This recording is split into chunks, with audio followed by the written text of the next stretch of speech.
apabila teman-teman request withdrawal di bawah jam 11.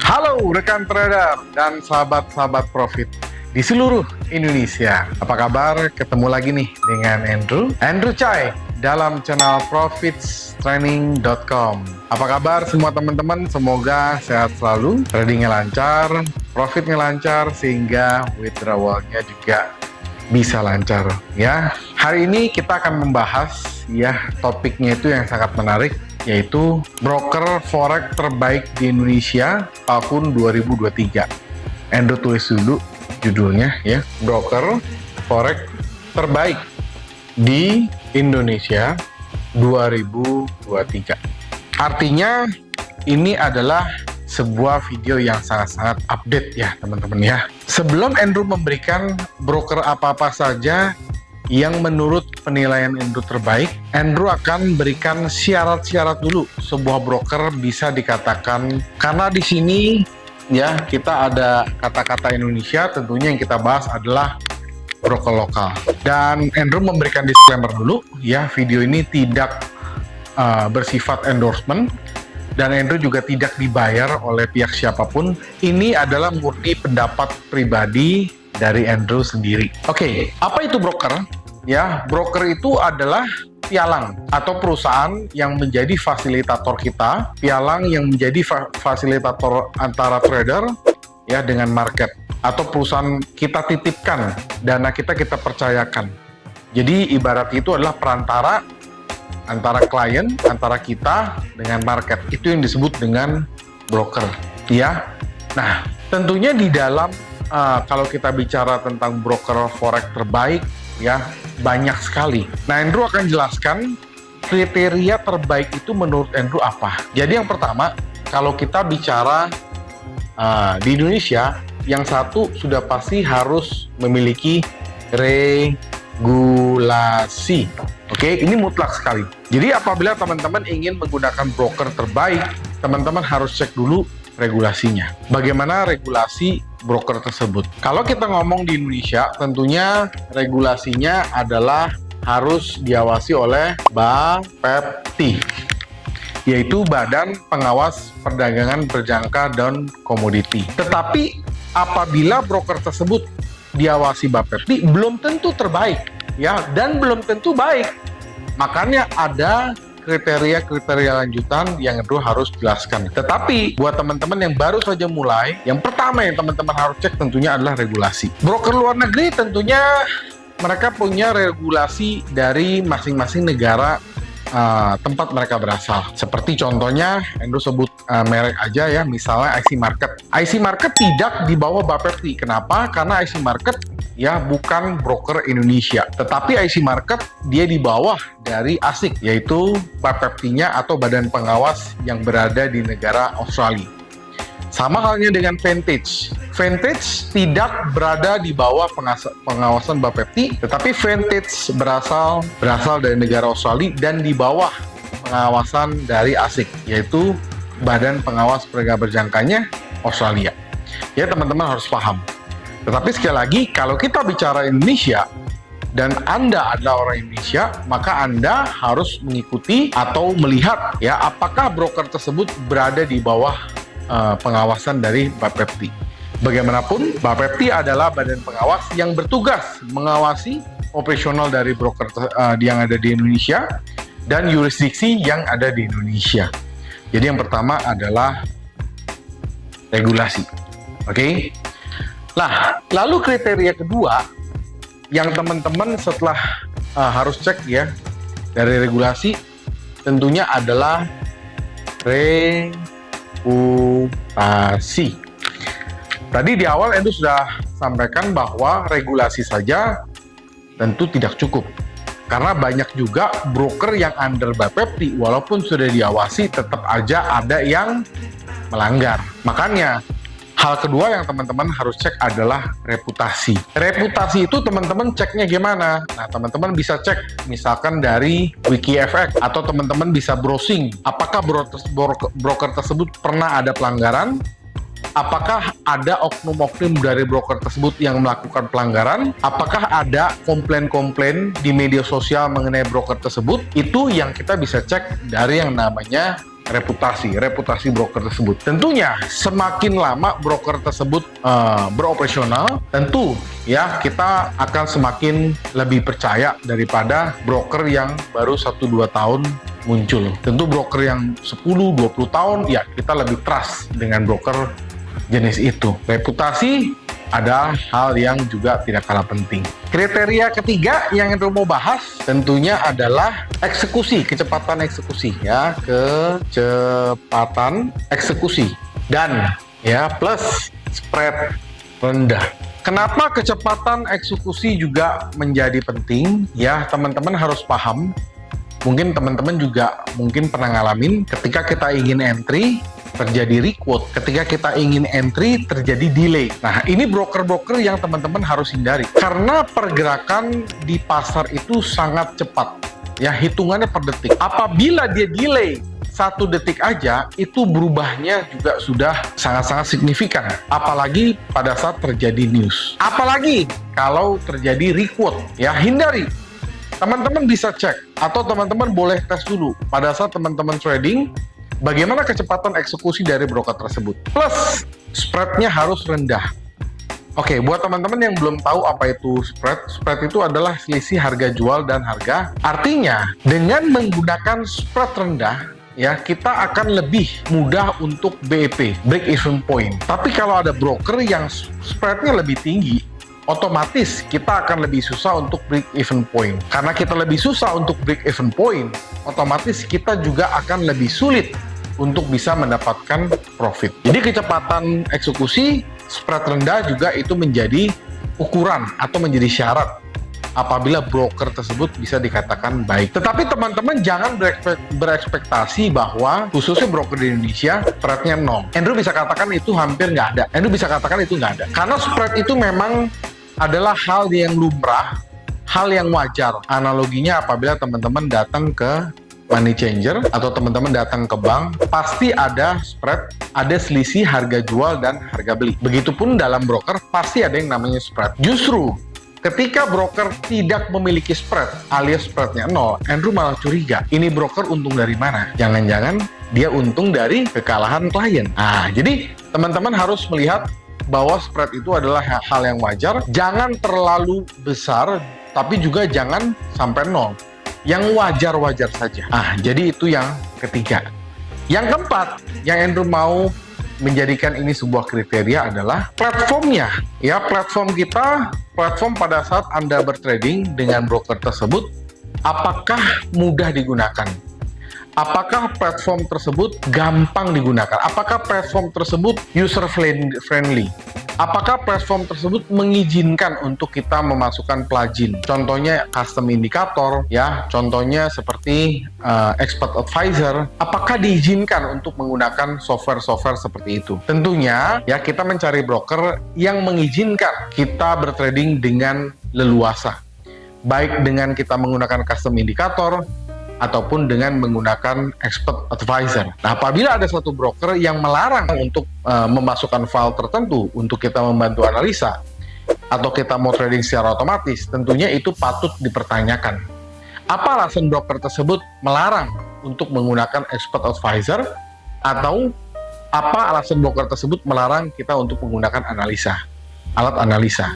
Nah, jadi itu kita harus pertanyakan. Jadi saran Andrew adalah cari broker yang nomor 4, dalam poin nomor 4 ini adalah cari broker yang membebaskan kita untuk kita tradingnya itu mau gaya apapun, ya. Kita mau gaya scalping boleh, kita mau gaya hedging boleh, kita mau gaya swing boleh, kita mau gaya apapun boleh, mau pakai robot boleh, mau pakai custom indikator boleh, ya cari yang seperti itu. Ya, itu yang nomor 4. Syarat yang kelima, apabila broker itu bisa dikatakan baik adalah mereka memiliki produk yang banyak. Mereka memiliki produk yang sangat-sangat luas. Contohnya apa? Nah, ini tadi nomor 4, tadi Andrew lupa tulis ya, platform ya, user friendly.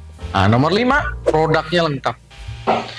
Maksudnya apa produknya lengkap? Tentunya, semakin banyak produk, semakin banyak juga pilihan kita mau trading di mana. Contohnya, kalau kita bicara broker yang ada di Indonesia, umumnya mereka pasti memiliki produk, ada yang namanya indeks saham. Indeks saham itu dibagi lagi, ya ada beberapa. Contohnya saham Hongkong, ya itu adalah Hang Seng, IHSG-nya Hang Seng, lalu ada IHSG-nya dari Jepang yaitu Nikkei, dan juga IHSG-nya dari Korea yaitu Kospi.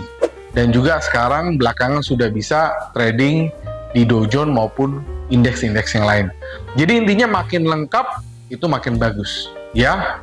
Nah, setelah indeks, ya yang umum broker sajikan adalah forex. Forex ini dibagi lagi menjadi beberapa bagian.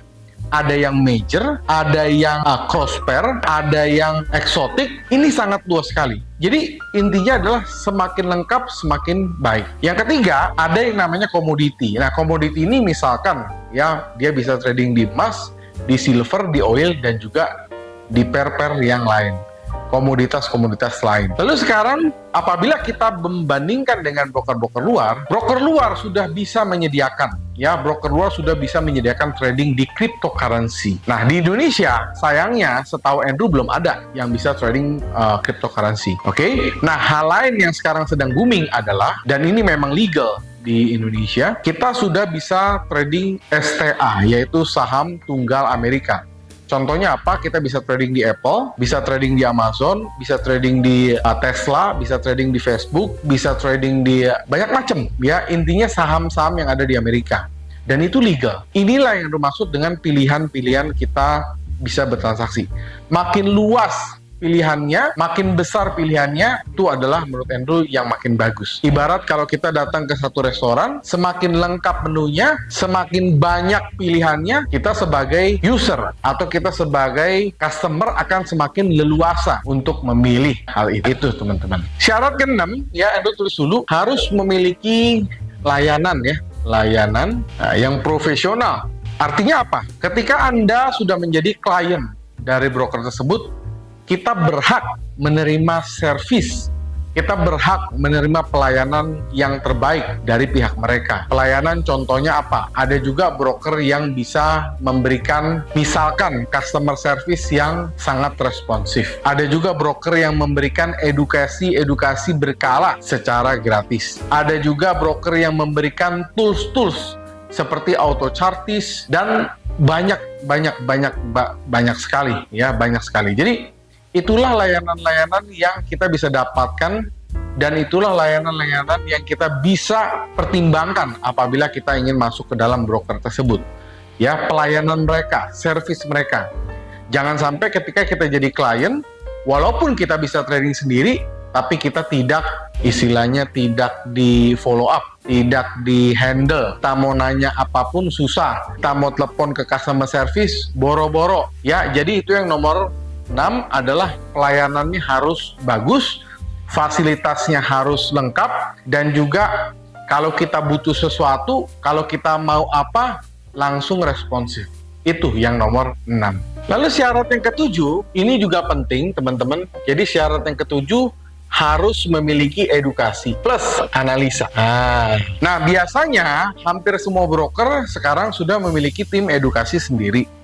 Walaupun sebenarnya klien memang bisa trading sendiri, tetapi tidak ada salahnya broker memberikan edukasi berkala, karena kan tidak semua klien dia bisa trading sendiri. Kadang-kadang ada klien memang dia butuh masukan dari pihak broker, ya dia butuh juga input dari pihak broker, dia butuh analisa pasar dari broker tersebut. Walaupun sekali lagi analisa itu bersifat suggestion, tapi apabila itu ada, maka itu akan menjadi semakin lengkap, ya. Dan juga ya analisanya. Nah, ada juga broker yang sekarang sudah memberikan analisa. Mereka memberikan sebuah suggestion di mana harus buy, di mana harus sell, di mana harus stop loss, di mana kita harus take profit. Broker itu provide. Walaupun sekali lagi disclaimer-nya tetap ada. Semua pasti ada disclaimer bahwa analisa itu bersifat informatif. Jadi jangan sampai kalian mengikuti analisa broker, lalu loss, Anda menyalahkan brokernya. Itu kurang bijak juga. Ingat, analisa itu bersifat informatif dan keputusan tetap kembali di tangan kita sebagai customer. Tetapi itu kan better than nothing. Artinya lebih baik ada daripada nggak ada sama sekali. Kalaupun nanti teman-teman nggak pakai, ya nggak apa-apa. Itu kan opsional. Teman-teman mau ikutin boleh, nggak juga nggak apa-apa. Jadi itu yang ketujuh ya. Lalu syarat yang ke-8 tentunya adalah opsi untuk kita melakukan deposit ya dan juga withdrawal yang mudah. Ini penting ya. Jangan sampai kita depositnya gampang tapi withdrawalnya sulit. Dan biasanya kalau broker-broker yang under BPPT, depositnya sulit, biasanya sudah akan kena warning nih, hati-hati ya. Depositnya sulit, withdrawalnya sulit, itu biasa akan kena warning. Andrew jelaskan ya mekanismenya. Jadi kalau untuk broker-broker BPPT, ya Andrew lihat sekarang udah hampir semua mereka memiliki sistem deposit dengan bank lokal. Nah, untuk withdrawal, ya tentunya normalnya yang wajar itu adalah 1 kali 24 jam. Apabila teman-teman request withdrawal di bawah jam 11, maka teman-teman wajib menerima paling terlambat itu adalah jam 3 sore. Tapi apabila teman-teman request withdrawal lebih dari jam 11, teman-teman akan menerima uang withdrawalnya besoknya. Dan itu sekali lagi T+1. Umumnya begitu ya, umumnya T+1. Nah, apabila ada broker yang withdrawalnya T+2, T+3, nah itu wajib kita curigai, kita berhati-hati ya teman-teman ya. Nah, jadi itu ya teman-teman. Sebagai syarat yang ke-9 atau syarat yang terakhir, Andrew tulis dulu ya. Tadi yang ke-8 adalah mengenai deposit dan withdrawal ya. Lalu yang ke-9, ini adalah security. Keamanan. Jangan sampai kita sudah jadi klien di broker tersebut, data kita disebar. Biasanya sih oknum ya, biasanya ini oknum. Tetapi ya tetap ada saja ya, celah-celahnya itu tetap ada aja. Jadi cari mereka yang bisa mengamankan data kita. Apabila kita sudah menjadi klien di broker mereka, data kita akan aman. Akun kita akan safety juga. Jangan sampai kita jadi klien di broker mereka, tapi ternyata tradingan kita ada yang hack. Itu bisa saja terjadi. Tapi kalau keamanan dana sudah pasti harus ya, karena broker-broker BPPT biasanya satu mengenai operasional akan diawasi oleh BPPT, lalu untuk dana pasti akan dijamin oleh KBI, Clearing Berjangka Indonesia. Tapi sekali lagi yang di sini yang dimaksud security adalah keamanan dana, keamanan data kita, supaya kalau kita jadi nasabah dia, datanya tidak akan tersebar, oknum-oknumnya juga disiplin, dan akun kita juga terhindar dari yang namanya hacker. Jadi itu 9 syarat atau 9 ciri broker yang Endo bisa katakan terbaik. Itu caranya ya, broker forex di Indonesia terbaik ya 2023. Tentu teman-teman pasti sekarang bertanya-tanya, sebutkan mereknya. Oke, kalau kita sebut merek tentunya agak sedikit seksi. Endo akan sebutkan tentunya dengan disclaimer dulu. Endo akan sebutkan 5 broker rekomendasi yang menurut pendapat pribadi Endo. Tetapi yang tidak Endo sebut bukan berarti jelek. Ya, paham ya? Ya mungkin saja karena Endo nggak kenal. Nah, makanya buat broker-broker yang Endo nggak sebut, ya, hubungin Andrew supaya kenalan. Yang pertama, nah kalau pertama ini bukan berarti juga ini top, bukan berarti juga terbaik, ya. Maksudnya yang pertama ini adalah ya kebetulan saja yang Andrew inget kali ya. Yang pertama Andrew sebut adalah GK Invest. Siapa nih yang trading di GK Invest? Ya, satu, GK Invest. Oke, ya. GK Invest. Kenapa GK Invest? Andrew sebut dulu. Ya, pertama, ya GK Invest ini menggunakan MetaTrader 5. Dan selama Andrew menggunakan GK Invest, ya semuanya berjalan sangat-sangat normal. Dan teman-teman tahu, Andrew ini sekarang kebanyakan develop mengenai expert advisor. Ini sangat user friendly, ya. Dia punya platform, dia punya data, dia punya withdrawal, dia punya segala macam. Itu sangat-sangat, menurut Andrew ya, sekali lagi ini menurut pendapat Andrew itu masih sangat-sangat bagus, ya, sangat-sangat memuaskan. Dan untuk mengenai komplain, selama ini Andrew belum pernah dengar kecuali oknum yang mengatasnamakan GK Invest, yaitu ada di beberapa daerah, dan itu menurut Andrew terjadi di semua broker ya. Tapi dari sisi company sendiri, menurut Andrew itu sudah sangat-sangat memenuhi 9 unsur ini. Satu, GK Invest. Jadi itu. Yang kedua, Andrew sebut lagi namanya adalah Monex. Tapi ingat ya teman-teman ya, sekali lagi ya, bukan berarti GK Invest, bukan berarti Monex lebih jelek dari GK Invest. Enggak. Ini hanya urutan acak aja yang Andrew ingat. Oke? Yang kedua Monex. Nah, Monex ini adalah perusahaan pialang yang termasuk lama ya di industri perdagangan berjangka di Indonesia. Monex Investindo Futures sekarang lebih familiar dengan nama NIFX. Kenapa Andrew bilang ini terbaik? Nah, satu, broker Monex ini sampai sekarang ya, kenapa Andrew bilang mungkin? Karena sampai sekarang Andrew taunya adalah broker lokal yang bisa menggunakan micro lot. Jadi lotnya itu bisa 0,01. Pada saat video ini dibuat, hanya broker Monex saja yang bisa 0,01 di under BPT. Broker lain belum bisa. Ingat ya, broker yang under BPT satu-satunya hanya broker Monex. Kelemahannya ada nggak? Tentu ada. Kelemahan dari Monex, mereka masih menggunakan platform MT4. Kalau GK Invest ini MT5. Jadi biasanya kalau untuk MT5, Andrew pilihnya GK Invest. Tapi kalau untuk MT4, Andrew biasanya memilih Monex ya sebagai salah satu broker yang Andrew rekomendasikan. Oke? Nah itu ya. Jadi yang ketiga, Andrew sebut namanya Valbury. Jadi broker Valbury ini setahu Andrew sampai sekarang masih menggunakan MetaTrader 4, dan yang Andrew suka dari Valbury ini benar-benar safety-nya sangat-sangat kuat. Selanjutnya adalah mengenai hampir nggak ada komplain, hampir nggak ada kasus di Valbury, kecuali sekali lagi oknum ya. Kalau oknum itu di luar dari perusahaan ya, tapi kalau di Valbury itu benar-benar security-nya, servisnya itu benar-benar bagus, dan orang-orang yang bekerja di dalam situ itu adalah benar-benar orang yang sangat-sangat pilihan ya, tidak seperti broker-broker lain yang mungkin ya karena mereka sulit mencari tenaga kerja, mereka jadinya asal-asalan. Tapi kalau di Valbury benar-benar yang kerja di sana adalah konsultan yang pilihan, dan edukasi yang di-provide dari Valbury kepada kliennya itu juga menurut Andrew one of the best ya. Jadi itu yang ketiga ya.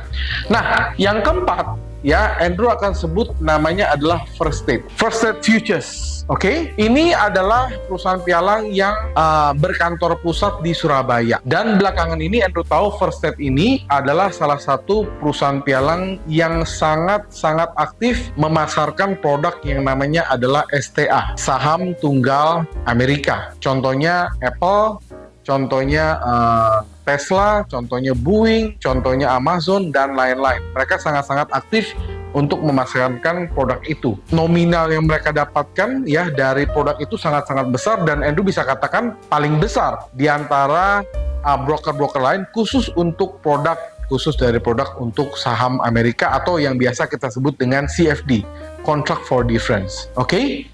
Nah, yang kelima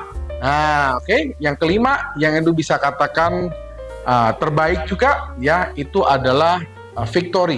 Nah, Victory ini dia kantor pusatnya juga berada di Surabaya. Ini juga salah satu broker yang menurut Andrew terbaik. Karena apa? Ya teman-teman tahu Victory ini asetnya sangat-sangat besar, dan mereka punya background. Kita juga tahu ini adalah bukan pemain-pemain baru. Kalau mungkin teman-teman dengar namanya ya, buat teman-teman yang baru ya akan merasa ini cukup lama. Tetapi buat teman-teman yang sudah lama, mereka pasti tahu lah ya, background dari Victory ini adalah bukan pemain baru ya. Jadi ini adalah 5 broker yang Andrew anggap terbaik. Sekali lagi, ini sama sekali tidak ada endorsement, ini sama sekali tidak ada bayaran ya. Andrew hanya menyampaikan pendapat pribadi, apa yang Andrew tahu, apa yang Andrew rasakan, dan apa yang Andrew lihat. Sekali lagi, bukan berarti yang Andrew sebutkan di luar ini tidak baik, mungkin saja. Nah, jadi ini adalah